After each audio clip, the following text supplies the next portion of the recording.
Hey folks, we're recording at Chainlink SmartCon, and joining me today is Jacques Boschung, who is the CEO of Halborn. Jacques, great to have you. Thanks for having me.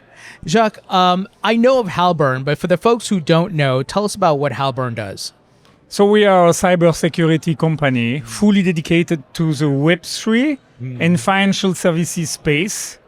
We have been established in 2019, so we have been here for 6 years now. Sure. And we provide the professional services, security services to our customers, which are small Web3, but also large banks like UBS or Fidelity. Security and custody is such a big pillar in the crypto industry. So what you're doing is so critical for this infrastructure of the market. So you mentioned like some of the banks you're working with. Are you also working with crypto exchanges? We do work with the entire, I would say, ecosystem of Web3 and financial services. So we are essentially at the intersection of on-chain and off-chain cybersecurity services. Right. You know, a lot of those hacks which are happening on-chain are lateral move coming from off-chain. That's why you need that competence when you speak with a provider of cybersecurity. We are also at the intersection of TradFi and DeFi. So that's why we are uniquely positioned in that landscape. And I'm assuming you work with many different multiple blockchains and projects? We do. We work with a lot of layer 1, layer 2 as well. We do a lot of secure by design, where we try to shift cybersecurity left. So it's not an afterthought, but it's really from the beginning, at the inception of a project, we love to be involved because that's the only way to have something very robust in terms of cybersecurity. Sure. So tell us a bit about how you're monitoring blockchain transactions and monitoring transactions on exchanges. Do you have a software set up and you plug into those respective sources? You ask a very interesting question. We don't, unlike in the traditional cybersecurity space, where monitoring, because when you monitor, you can still do what we call, you can intervene, you can do incident response on-chain. If something is happening, your money is gone. Yeah. So there is no such a thing as an instrumental monitoring. You can do forensic after the fact. So we prefer to do what I call preventive cybersecurity. Okay. To avoid that the bad guy can settle on your smart contract or on your chain. So that's a big thing. So that definitely makes sense. So you're preventative, you're getting ahead of those things happening. Are you using, I'm assuming you have human beings monitoring things. Are you using AI to monitor as well? So we are using, so it's mainly the skills of our people, but it's a combination. It's a man-machine partnership. So we use plenty of AI tools, plenty of automation. But at the end of the day, what makes the difference are the skills of our team. Oh, absolutely. And with regards to what trends you're seeing in security, what are some of the common threats that have appeared over the past year or so? Yeah, so, you know, we publish almost a monthly report. We call that the top DeFi hack. Okay. And for instance, and we try to track every hack above $1 million. And just to give you one number, for instance, in May of this year, the total top DeFi hack was $236 million. Yeah. In July, it was $112 million. So what we are observing is that the hacks are still massive on DeFi. Sure. So now, fast forward, imagine now the banks doing plenty of things on-chain. They'd better be safe. Yeah. Do you feel most of the security vulnerabilities come from a human element or a code element? Or both? So the weak link will always be the human. Yeah. That's the absolute rule of thumb. And one of the massive hacks that happened in the beginning of the year was because of an insider thread. So insider thread, a rogue developer in that case. Rogue developer are a key threat when you are working in Web3 and when you have this big total value lock on chain, they can go away with the money. So still people, but of course you need to have a waterproof or bulletproof software. Yes. And this is those kind of what I call continuous implementation, continuous development, follow-up of the software cybersecurity, and reducing the vulnerability is a key element of our work. That definitely makes sense. And, you know, do you feel your job is going to get a lot harder with the rise of AI, different AI agents, where bad actors could potentially use those AI agents to attack different blockchains? So your question is about the weapon and the shield. AI is both weapon and shield. So I don't think it makes our work harder. It makes our work even more tech-enabled. Sure. That's a big difference. Right. So we need to have, and we do have at Halborn, AI in every corners of what we do. For the smart contract review, for the code assessment. Right. But also then for creating the right reporting, and so on and so forth. So we have a continuous utilization of AI modules. Right. And we are using a lot of AI orchestration. But at the end of the day, as I said, it is the shield part. The shield part, yeah. Or adversaries are using the weapons part of AI, of course. With deep fakes or with spear phishing, which are even more convincing. Yeah, it is getting much more sophisticated, the threats. So let's say your team is working with a bunch of crypto exchanges and TradFi institutions. When you identify a vulnerability, how fast do you get the information out to these folks saying, hey, we recognize something's wrong with this blockchain, watch out? Yeah, so we need to move as fast as possible. Right. We discovered altogether multiple 0 days. 0 days, you need to act immediately. Sure. So we have a lot of critical vulnerabilities that we discover, and we make that available immediately to the customer so that they can remedy.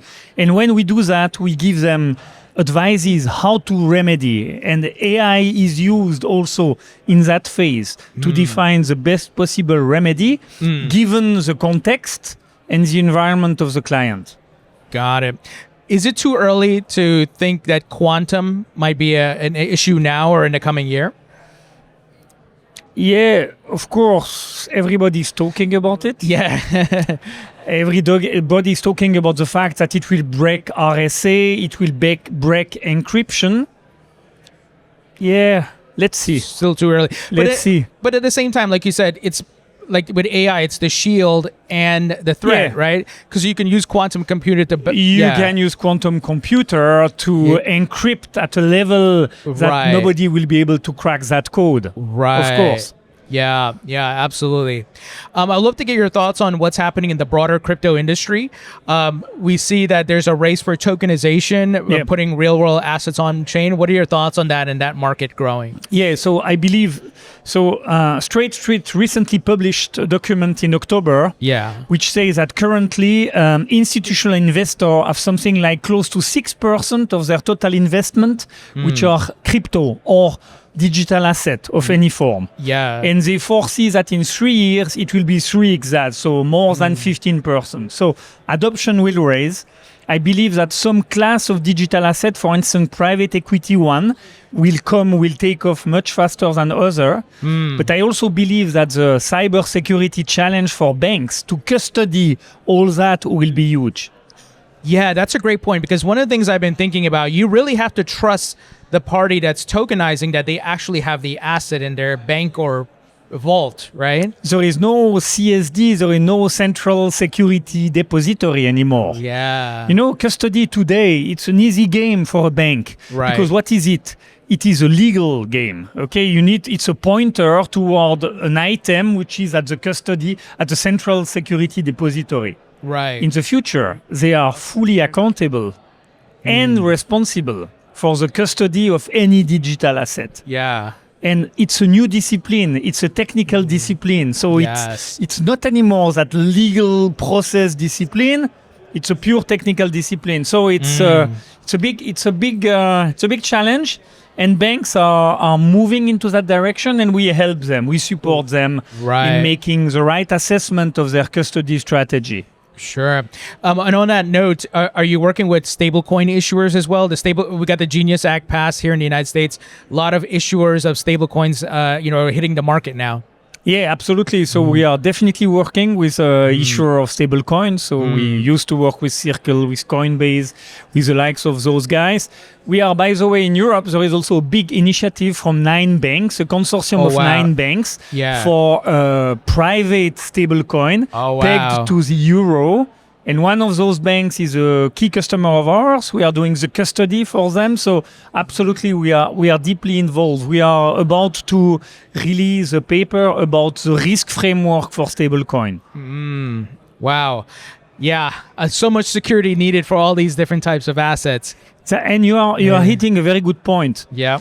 Custody of a Bitcoin is not like the custody of a stablecoin, which is not like the custody of a tokenized equity. Right. Those are different challenges, and everybody needs to be ready for those challenges. Sure. So tell us a bit about your roadmap. I'm assuming it involves prepping for all these different types of assets, right? I agree. So absolutely. So our roadmap is definitely. So first, we see the demand ticking up for large banks.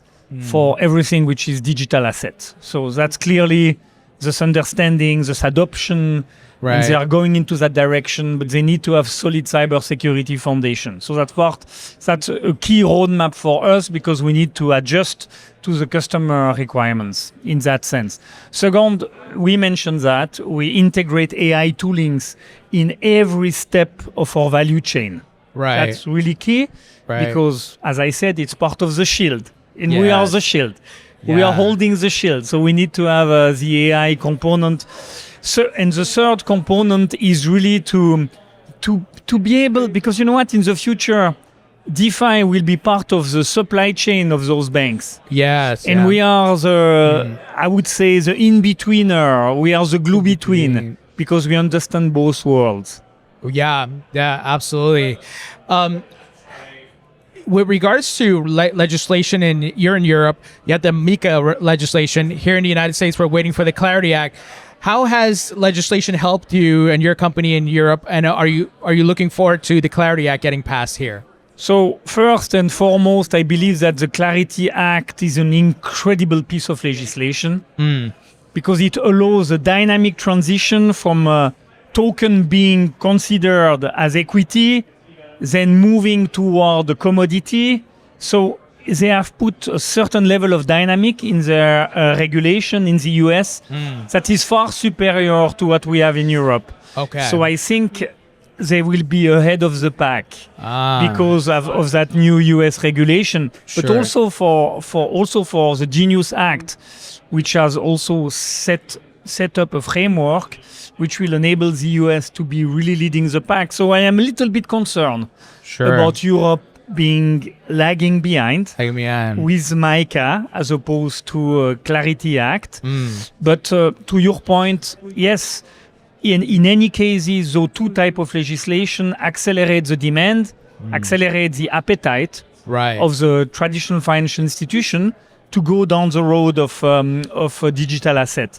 I was speaking to a very large bank yesterday, and they told me they are about to do the first issuance of equity on chain. So that would be equity for a big corporation. So purely issued on chain. So when you go into that space, you'd better have a rock solid infrastructure. Yes. And I hope that what your services that you're providing, that folks are starting to think about these things and security first, because it would be very detrimental to the crypto asset class and industry if we had banks or big institutions losing assets. Yeah, and that's why I was mentioning or report about the major hacks. Yeah. Because imagine 236 million in May lost without any bank. But imagine once a bank has her name or on that list of top hacks. What's the impact? Yes. So that's a key area of concern of mine. Okay. Yeah. How can we make sure that it's so, I would say, robust that such a thing will never happen? Right. And we hope to be a humble but a contributor to that level of security that is needed. Oh, absolutely. Jacques, amazing. I love what you guys are doing. Like I said, you're a critical pillar in this infrastructure of this market. So looking forward to the future updates. Thank you for joining me. Thanks for having me. This episode is brought to you by Proppy, which is leading the charge in putting real estate on chain. Proppy is a game changer. You can buy and sell real estate with cryptocurrencies using the Proppy platform, which is powered by a blockchain, of course, and they have a native token called Pro. And I've been an investor in the Proppy token since 2018.